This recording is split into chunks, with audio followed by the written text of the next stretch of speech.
Senhor presidente, eu vou falar pela minoria, são 8 minutos, eu peço que corrijam o relógio para que não corte a minha palavra.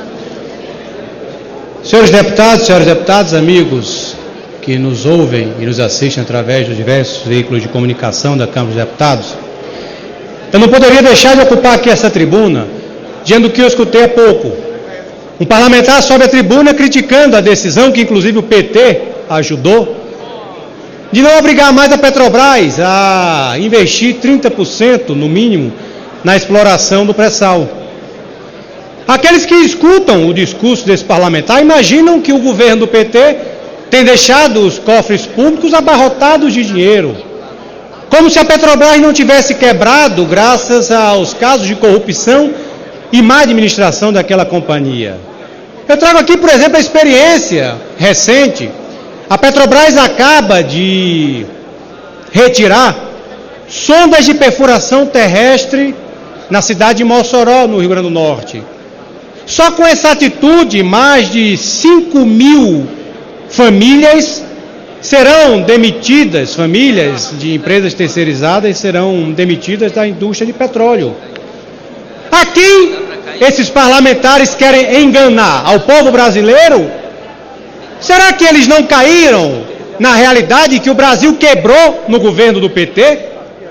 Será que eles não entenderam ainda que só ano passado foi mais de 1,5 milhão de famílias desempregadas no Brasil? Será que não estão entendendo que ontem foi a segunda agência de risco que diminuiu a nota do Brasil e hoje o Brasil está entre os países com grau especulativo negativo, ou seja, os países que investem no Brasil, os bancos estrangeiros que investem no Brasil vão ter que retirar recursos do nosso país. Isso, consequentemente, vai gerar obrigatoriamente aumento de juros e desemprego. O que os membros dos partidos da base têm que fazer é subir à tribuna para trazer soluções, para dar talvez a mão à palmatória e dizer que erraram. Erraram no modelo econômico de condução deste governo. O governo do PT resolveu investir na transferência de renda através de um modelo popular. Eu sou contra a transferência de renda? Não, eu sou contra a competência de um governo.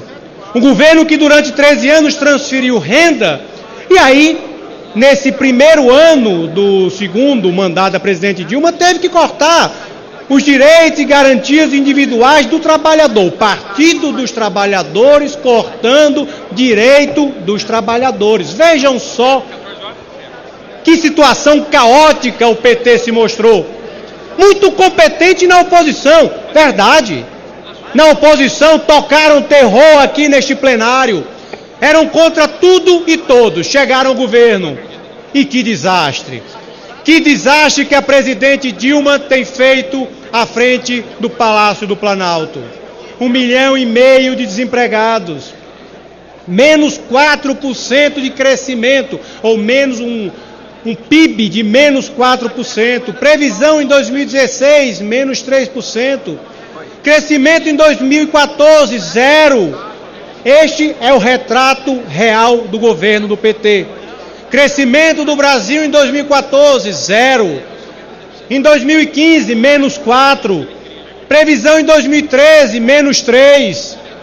Mas não, a presidente Dilma era a mãe do PAC.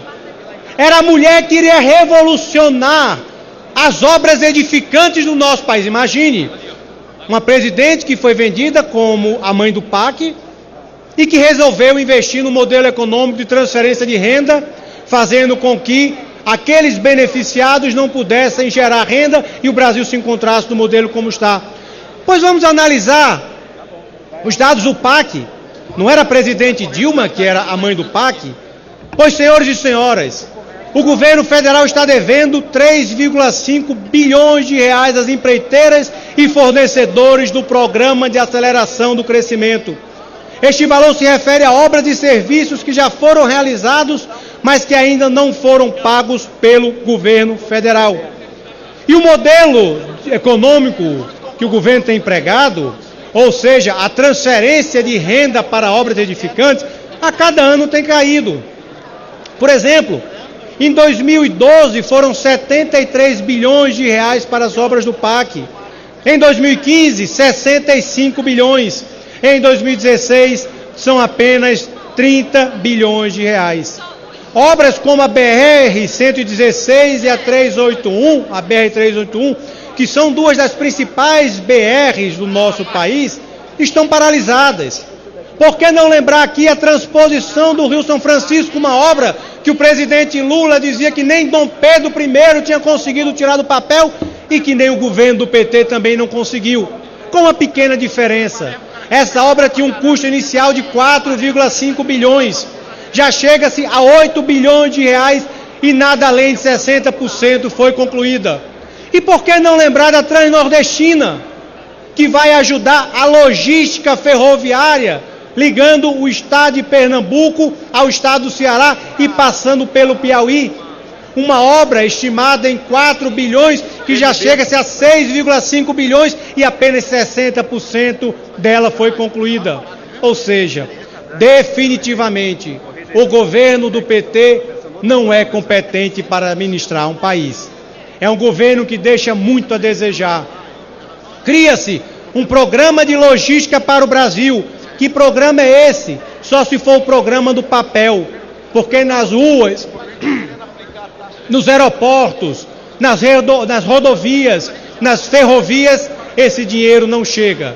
Chegam apenas palavras, promessas e enganação, como aquela que eu acabei de escutar de um parlamentar criticar a falta do investimento da Petrobras. Que investimento? A Petrobras está quebrada graças à corrupção do governo do PT, graças à incompetência na administração daquela empresa que algum dia foi orgulho nacional e hoje, infelizmente, é uma vergonha nacional para o governo do PT, que nunca antes na história desse país tanto se roubou dos cofres públicos. Portanto, eu deixo aqui, senhor presidente, a minha indignação diante de um governo que se mostra cada dia mais incompetente e